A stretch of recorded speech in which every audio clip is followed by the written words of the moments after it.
చెప్పులు ఎవరైతే తీసుకుంటారో వాళ్ళు పైకి రావాలి. మనకు కూడా కొన్ని సంస్కారం ఉండాలి.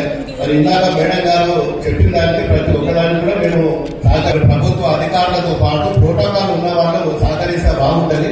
కొన్ని చిల్లర పనులు చేయకుండా కొన్ని విజ్ఞతగా ఉంటే బాగుంటుందని చెప్పి మరి నేను చెప్తున్నా. మరి జనరల్ గా ఏ గ్రామాలలో పోయినా మరి ఒక ఎమ్మెల్యే కానీ ఒక సర్పంచ్ కానీ ఒక ఎంపీటీసీ కానీ వాళ్ళ గౌరవంగా చూడాల్సిన బాధ్యత మన అందరి మీద ఉంటుంది. అదే పాటించాలి. మరి అది విజ్ఞతగా వదిలేస్తున్నాము. మరి చిల్లరగా రాజకీయాలు చేయకుండా ఒక విజ్ఞతగా మంత్రి గారి మీద మేము చాలా గౌరవము, చాలా రెస్పెక్ట్. అలా మీరు ఇప్పుడు కూడా చిన్న ఏ ప్రోగ్రామ్ వచ్చినా ఎక్కడైనా మేము గౌరవించుకున్నాం. ఒక ఆడబిడ్డగా ఒక మంత్రిగా అన్ని విధాలుగా గౌరవించుకున్నాం.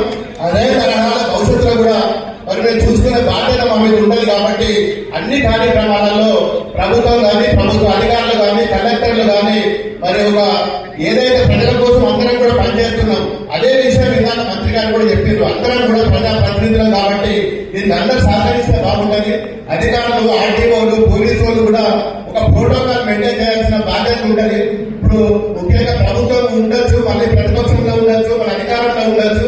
దానికి కొన్ని డైరెక్షన్స్ ఉన్నాయి. ఆ డైరెక్షన్స్ కూడా పండవలసిన బాధ్యత ప్రతి ఒక్క పౌరుడి మీద ఉండాలి. కాబట్టి మరి కొన్నింటిని చిల్లర బదులుగా చేయకుండా మరి అధికారంలో ఎవరైతే ప్రోటోకాల్ ఉంటుందో వాళ్ళే వేదిక మీద ఉంటే గౌరవంగా ఉండాలని చెప్పి కోరుకుంటూ మరి లబ్ధిదారులకు ఇప్పుడు చెట్టు పంపిణీ కార్యక్రమం చేయవలసిందిగా